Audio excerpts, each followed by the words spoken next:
The sound of the engines filled the air as I stood at the foot of the stairs leading to the plane, creating the appearance of a partnership. The sun was sinking below the tarmac, casting long shadows, and I could smell the burning petrol in my nose. The only thing I could focus on was my wife, standing at the top of the stairs. She stated, "Only family is permitted," with a crossed look colder than I had ever seen. The words didn't hit right away. Instead, they lingered in midair for a while, seemingly needing time to sink in, claws digging into my chest, and I laughed, not with amusement, but in pure astonishment. "That's a joke, correct?" She tilted her head slightly, not even blinking, or flinching. Her voice was impatient. "Only board members and their families are on the list. This is a strategic business retreat. Don't take it personally." I clenched my jaw as she exhaled in frustration, as if I had no idea who I was. "Don't turn away from the man who built your empire by hand." I took a slow, patient step back, scanning the faces of those already seated inside the jet. The business I had developed, the product I had created, the team I had trained. And yet to them I was just an outsider. I spoke my mind, but I refused to give her the satisfaction of witnessing my reaction. I wouldn't let her believe she could break me. Her aide moved closer and gestured to security. The absurdity of it nearly made me laugh again. I took another step back, watching as the engines roared to life and the jet doors closed. My wife, my so-called partner, was leaving without me. As the jet dwindled into the horizon, I caught my reflection in the terminal's glass windows. I barely recognized the man staring back at me, a man who had sacrificed everything and had nothing left. But that wasn't true, was it? She thought she had erased me from her achievements. Instead, she had just made the biggest mistake of her life. Because if she truly wanted me gone from the empire we built together, then I would go one step further, and I would burn her empire to the ground. Vital signs by 7 a.m. The reason the call ended was not because she had given up, but rather because she had finally realized that this was more than a small system error. Her engineers couldn't patch it in a few hours.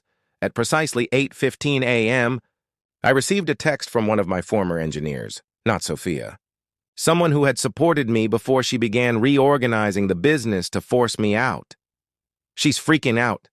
She's trying to call an urgent meeting, but nobody can access anything. What did you do? The board is going crazy." I grinned and carefully typed back, reminding them who had created the system. Sophia was astute in her initial attempts to fix it, and I had to give her credit. She didn't waste time. She contacted every specialist she could find, from former government encryption experts to top-tier cybersecurity analysts, even reaching out to my former teammates who had stayed after my departure. But they all ran into the same wall. The lockout was a deep structural override, ingrained so deeply into the system that it wasn't just a basic admin-level restriction. The system was designed to rebuild itself in real time, adapting even if they attempted to rewrite access pathways.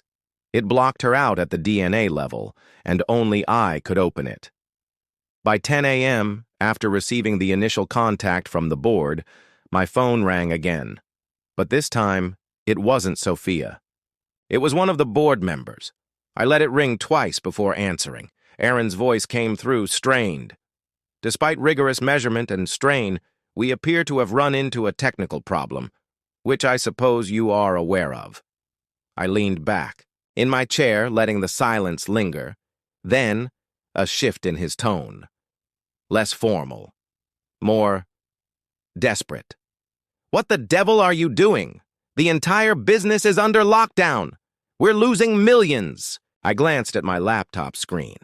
Hypersync's stock price was in freefall. I could practically hear the panic in their voices. I replied smoothly, "Are you ranting? Or are you requesting my professional expertise?" A grudging exhalation on the other. "And we need your assistance." I drummed my fingers against the desk. That was the first crack in their arrogance. "You need my assistance," I repeated, almost amused, because Sophia had made it very clear. I was no longer a part of Hypersync. But as the board member quickly admitted, they had never actually removed my name from the core system. There was a misunderstanding. "We should keep this private," he said, his voice dropping. "You allowed her to remove my name. You blocked me from my own creation. You humiliated me, took away my influence. And now that everything is collapsing, you want my help?" Silence. Then at last, "What do you want?" I grinned, but I said nothing. By noon, Sophia cracked. She had reached her breaking point. When she arrived at my door after calling, I wasn't surprised. Sophia wasn't the kind to beg.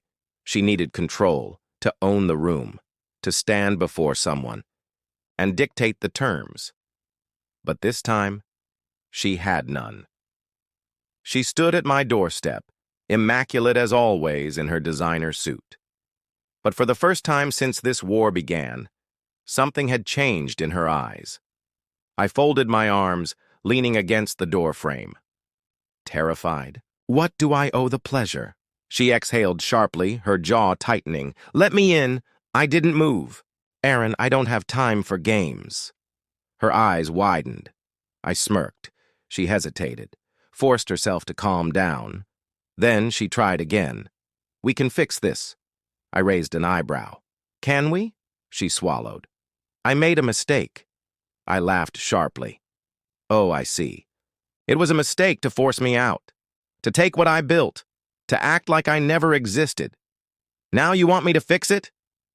Her fists clenched at her sides. "Do what's best for the company, Aaron." I shook my head. "You talk your way out of this. Convince the board. Tell them you have everything under control. Because as far as I'm concerned, this isn't my problem anymore." Her breath hitched. She was losing control. I leaned in. My voice dropped to a dangerous whisper. "Hypersync was mine before it was ever yours. And now, you don't have it anymore." Her voice cracked. "Aaron, this is my life. You can't do this." I tilted my head, amused. "When you took my name off everything, when you erased me, you made your choice." She gulped hard. She didn't respond. I leaned in closer. "Take this as your first lesson in losing everything." And then I shut the door in her face. By dusk, investors fled. News agencies tore into the chaos. The fall of Hypersync was no longer an internal secret. It was a public spectacle. And the best part? The world was finally remembering who really built Hypersync. By midnight, Sophia was finished. The board tried to recover. The final desperate call came the next morning, but I let it ring. By lunch, her lawyer called. I answered. "Mr. Carter, we'd like to discuss an arrangement." I leaned back, stretching my legs. "No, there's no arrangement, no deal."